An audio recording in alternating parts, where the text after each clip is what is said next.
देखती आंखों सुनते कानों को अब्दुल्ला हैदर शाहीन की तरफ से अस्सलाम वालेकुम। आपको इंग्लिश इम्प्रूव करने की ज़रूरत है। अगर ज़रूरत है तो ये वीडियो आपके लिए है। मैं आज आपको बताऊंगा 3 स्टेप 3 मूवीज़। स्टेप्स के ऊपर आप फॉलो करके अपनी इंग्लिश को इम्प्रूव कर सकते हैं। और दूसरा इसका एडवांटेज ये है कि आपकी लिसनिंग इंग्लिश भी इम्प्रूव होगी। स्टेप्स जानने से पहले और मूवीज़ के नेम जानने से पहले अब्दुल्ला स्पोकन इंग्लिश को सब्सक्राइब कीजिए, लाइक करें वीडियो को और दोस्तों में शेयर करें। हमारे पेरेंट्स हमें बचपन में कहा करते थे कि मूवीज़ देखना वेस्ट ऑफ टाइम है, लेकिन आज ज़माना बिल्कुल बदल चुका है। आज कहानी बिल्कुल बदल चुकी है। ज़्यादातर लोग मूवीज़ इंटरटेनमेंट के लिए देखते हैं और कुछ लोग ऐसे भी हैं जो मूवीज़ को डिफरेंट लैंग्वेज सीखने के लिए वॉच करते हैं। और मैं उन लोगों की लिस्ट में लाना चाहता हूं जो लैंग्वेज सीखने के लिए इस्तेमाल करते हैं। हम किस तरह इंग्लिश को मूवीज़ के ज़रिए वॉच करके इम्प्रूव कर सकते हैं। वीडियो को स्किप ना कीजिएगा। मैंने बहुत आपको इम्पोर्टेंट चीज़ें इसमें बतानी है, कहीं वो आप मिस ना हो जाए। तो वीडियो को ज़्यादा से ज़्यादा एंड तक वॉच कीजिएगा। Step number 1, watch of the video you feel enjoy. Movies देखते हुए खुद को इंजॉय फील कीजिए। ये ना हो कि आपका इंटरेस्ट फनी मूवीज में हो और आप रोमांटिक मूवीज देख रहे हो, आपका इंटरेस्ट हॉरर मूवीज में हो और आप फनी वाचिंग मूवीज देख रहे हो। तो ये बिल्कुल ऐसा नहीं होना चाहिए। अपने इंटरेस्ट के मुताबिक जिन मूवीज में आप दिलचस्पी लेते हैं आप वो मूवीज देखें। सेकंड स्टेप, मूवीज जब आपने कोई भी देखनी है, लेकिन जो मैं 3 मूवीज आपको प्रेफर करूंगा आपने वो लाजमी देखनी है, उससे आपकी बहुत ही ज़्यादा इंग्लिश इंप्रूव होगी।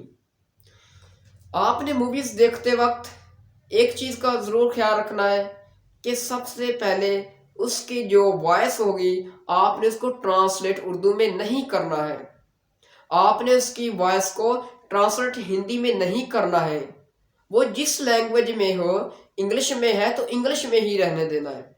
उसके जो लिरिक्स हैं उनको उर्दू में कन्वर्ट नहीं करने हैं। ये आपने एक नोट ज़रूर बात करनी है। दूसरा पॉइंट, जब आपने मूवीज़ को देखना है तो आपने उसके सबटाइटल्स ऑन कर लेने हैं।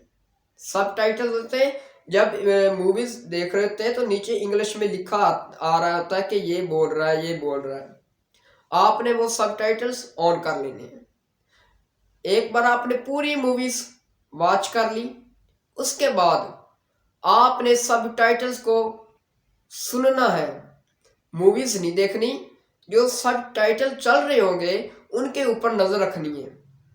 फॉर एग्जाम्पल, अगर वो कहता है मूवीज में वेट फॉर प्लीज, तो आपने देखना है कि वेट फॉर प्लीज उसको किस तरह उसने बोला। वो सबटाइटल चल रहे होंगे तो आपने उसके ऊपर नज़र जमाए रखना है और इस तरह वो पूरी मूवीज आपने वॉच करनी है। तीसरा स्टेप, जब वो मूवीज आपने दोबारा तीसरी बार सुननी है वही मूवीज को, तो आपने सबटाइटल्स ऑफ कर देने हैं। फिर आपने सबटाइटल के बगैर मूवी को सारी फिल्म आपने वॉच करनी है। इसका आपको एक तो ये बेनिफिट होगा कि आपकी लिसनिंग इंग्लिश बहुत बेहतर हो चुकी होगी। इसके बाद आपने एक और चीज़ नोट करनी है, जब जो भी फ्रेजेस आए, न्यू इंग्लिश के एडवांस्ड वर्ड्स आए, कोई जुमले ऐसे सेंटेंसेस हों जो आपने कभी पहले नहीं सुने थे जो इस्तेमाल हुए मूवीज़ में, आपने डायरी और पेंसिल का इस्तेमाल करना है। वो अपने साथ आपने ज़रूर रखनी है। उसका हमें क्या फ़ायदा होगा कि आपको जो वर्ड्स की समझ नहीं लगेगी आप उनको गूगल पे जाके लिखें और उनके मीनिंग निकालें। आपको जो सेंटेंस आपने डायरी पे लिखे होंगे आप उनका ट्रांसलेट निकालें कि ये क्या कह रहा है। उनके मीनिंग्स एडवांस्ड, आपकी वोकैबुलरी एक तो इम्प्रूव होगी। आपके डिफरेंट कलेक्शन ऑफ वर्ड्स इकट्ठे होंगे, आपको एक ये बेनिफिट हासिल होगा। तीसरी बात, आपने जब लिख लेने हैं डायरी पे तो आपने उन वर्ड्स को अपनी लाइफ में रूटीन में इस्तेमाल करने हैं कम्युनिकेशन में। ये नहीं कि आपने डायरी पे लिख लिए, आपने मूवीज वॉच कर ली तो आपका काम ख़त्म नहीं हो जाता यहाँ पे। इस तरह आपको इंग्लिश भूल जाएगी।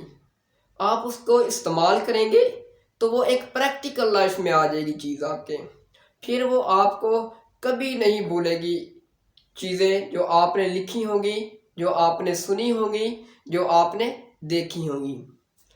तो अब मैं बताऊंगा आपको वो जो 3 मूवीज़ हैं उनके नेम्स, उनको लाजमी वॉच कीजिएगा, मैं बल्कि मस्ट ज़रूर वॉच कीजिएगा ताकि आपकी कम्युनिकेशन इंग्लिश इम्प्रूव हो जाए और आपको कम्युनिकेशन में आसानी आ जाए। और ये एक दूसरी चीज़ कि आपकी इसकी लिसनिंग भी आपको बहुत इम्प्रूव होगी। अच्छा, लिसनिंग क्या होता है? लिसनिंग ये होता है कि जो ब्रिटिश पर्सन होते हैं, अंग्रेज़ लोग होते हैं, वो इंग्लिश में बात करते हैं तो हमें समझ नहीं आती कि ये क्या बात कर रहा है। तो वो आपकी प्रैक्टिस अच्छी हो जाएगी, आप उनकी प्रोनाउंसिएशन को समझने लग जाएंगे कि ये क्या कह रहा है, क्या बात करना चाहता है, क्या ये वर्ड्स इस्तेमाल कर रहा है। तो वो आपकी जब प्रैक्टिस नहीं है तो आपको किस तरह आपकी इम्प्रूव होगी, इसका तो आपको ये एक फ़ायदा हो जाएगा, बेनिफिट हो जाएगा। और दूसरी आपकी स्पीकिंग इम्प्रूव हो जाएगी, इंग्लिश वर्ड्स आप इस्तेमाल करेंगे, लोगों से बात करेंगे, स्टूडेंट्स के साथ, अपने दोस्तों के साथ, ऑनलाइन प्लेटफॉर्म के ऊपर इंग्लिश को आप डिफरेंट एप्लीकेशन हैं उन पे जाके टॉक करें डिफरेंट फॉरेन कंट्री के लोगों के साथ। तो ये काफ़ी इसके प्रैक्टिस करने के प्लेटफॉर्म हैं, आप उन पे परफॉर्म कर सकते हैं। पहले नंबर पे मूवी का नाम है द लायन किंग, इसको वॉच करें। दूसरी मूवी है टैंजल्ड, इसको वॉच करें। और तीसरे नंबर पर जो लास्ट मूवी है उसका नाम है मोआना। ये 3 मूवीज़ लाजमी वॉच करें if you want to improve your English language, if you want to improve your listening English. इसी तरह की इंटरेस्टिंग और related to fact English language must watch my videos and subscribe my channel. और मुझे दुआ में याद रखें। अल्लाह हाफिज़।